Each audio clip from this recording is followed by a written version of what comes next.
আমরা এবারে 2 নম্বর প্রশ্নের সমাধান করব। খাতায় নিয়ে আসি, প্রশ্নটা দেখি। 3 জন ছাত্রকে 5টি ও 4 জন ছাত্রকে 7টি করে বই দিলে কতটি বইয়ের প্রয়োজন হবে? এখানে লক্ষ্য করো, 3 জনকে 5টি করে, তাহলে 3 গুণ 5 সমান যা হয় তা। আর 4 জনকে 7টি করে, এখানে 4 গুণ 7 সমান যা হয় তা। এই গুণফল যা হবে তাকে আমরা পরবর্তীতে যোগ করব। যোগ করলে যা পাওয়া যাবে তাই হবে মোট বইয়ের সংখ্যা। তাহলে আসো আমরা শুরু করি। প্রথমেই আমরা এটার উত্তর যেভাবে লিখব তা হলো, প্রথমে 3, তার সাথে গুণ চিহ্ন দিব,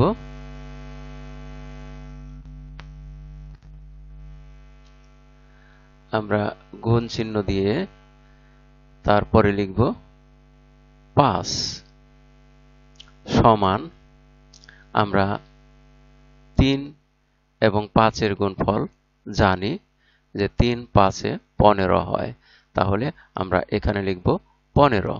তারপরে আবার এটা 4 জন ছাত্রীকে 7টি করে বই দিলে, তাহলে আমরা 4 এর ঘরেরটা লিখব, 4 গুণ চিহ্ন দিব,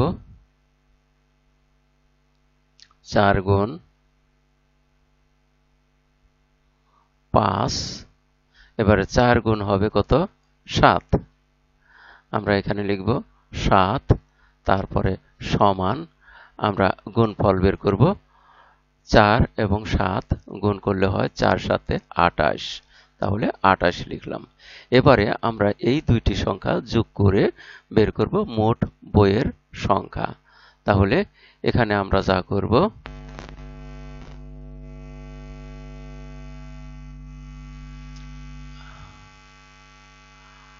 আমরা লিখব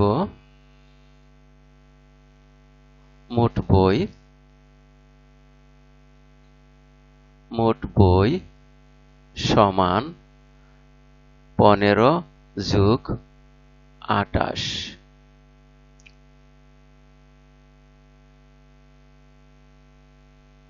আমরা এখানে বন্ধনী দিয়ে আটকিয়ে দেব,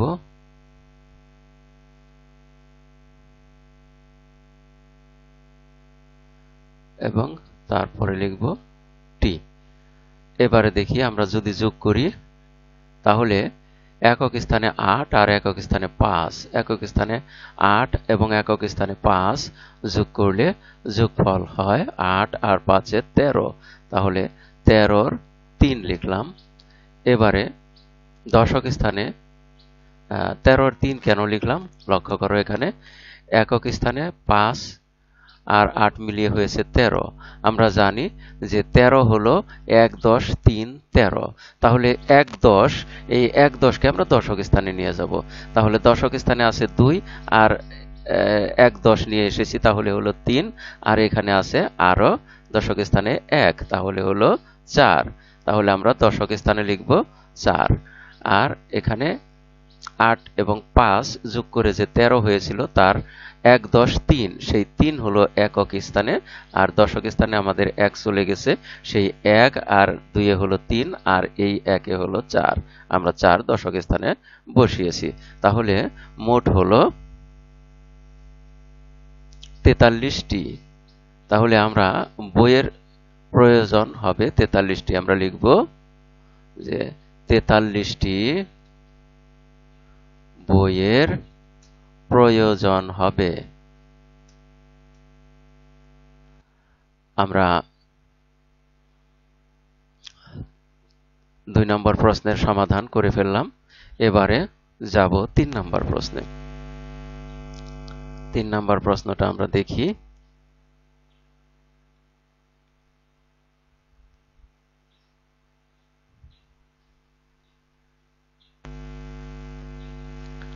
তিন নম্বরে লক্ষ্য করো, 4 টাকা দরে 7টি লিচু, 6 টাকা দরে 8টি আমড়া এবং 9 টাকা দরে 5টি কলা কিনতে মোট কত টাকা লাগবে?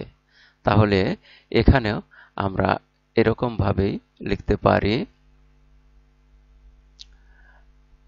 আমরা এটা ছোট করে নেই।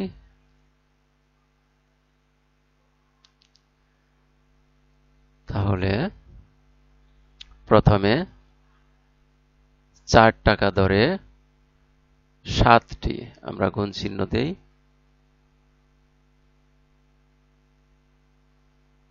4 টাকা দরে 7টি সমান হয় 4 আর 7 এর গুণফল 4 7 28। 28 হলো। তাহলে লিচু 28টি আমরা পেলাম। এবারে এখানে দেখি 6 টাকা দরে 8টি আমরা। তাহলে আমরা এখানে লিখব 6, তার সাথে গুণ চিহ্ন দিয়ে নিব,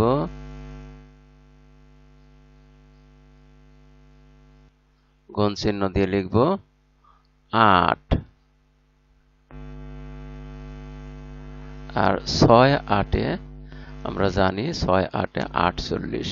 তাহলে এখানে লিখব 48। এবারে 9 টাকা দরে 5টি কলা। তাহলে আমরা এখানে লিখব 9 এবং তারপর গুণ চিহ্ন দেব, গুণ চিহ্ন দিয়ে 5টি কলা। তাহলে 5 লিখব, 5 তারপর সমান, আমরা লক্ষ্য করি এটা 9 এর গুণের নামতা আমরা বলি 9 5 9 5 45। তাহলে এখানে হলো 45। এবারে আমরা এই যে টাকার পরিমাণ পেলাম এই সবগুলো টাকা একত্রে যোগ করব। তাহলে আমরা যোগ করে দিই, দেখি যোগ করে কত পাওয়া যায়। প্রথমে 28, তার সাথে যোগ দেব 48, তার সাথে যোগ দেব 45 এবং যোগফল আমরা বের করব। এখানে লক্ষ্য করো একক স্থানে আছে 5, 8 এবং 8। তাহলে আমরা যোগ করি। প্রথমে একক স্থানে এই 8 ধরলাম, 8 এর সাথে এই 8 যোগ করি। তাহলে কত হয়? 8 এর পরে গণনা করি 9 10 11 12 13 14 15 16। তাহলে 8 আর 8 এ পেলাম 16 আর হলো 5। 5 যোগ করি, তাহলে 16 এর পরে আরো 5 যোগ করি, 16 17 18 19 20 21। তাহলে 21 হলো। আমরা জানি 21 মানে, এখানে আমরা লিখি, দেখো 21 মানে 2 10 1 21। 2 10 1 21। তাহলে 1 হলো একক স্থানে আর দশক স্থানে 2। তাহলে আমরা একক স্থানে লিখলাম 1। এবার দশক স্থানের জন্য রইল 2। আমরা এই 2 আমরা কি করব?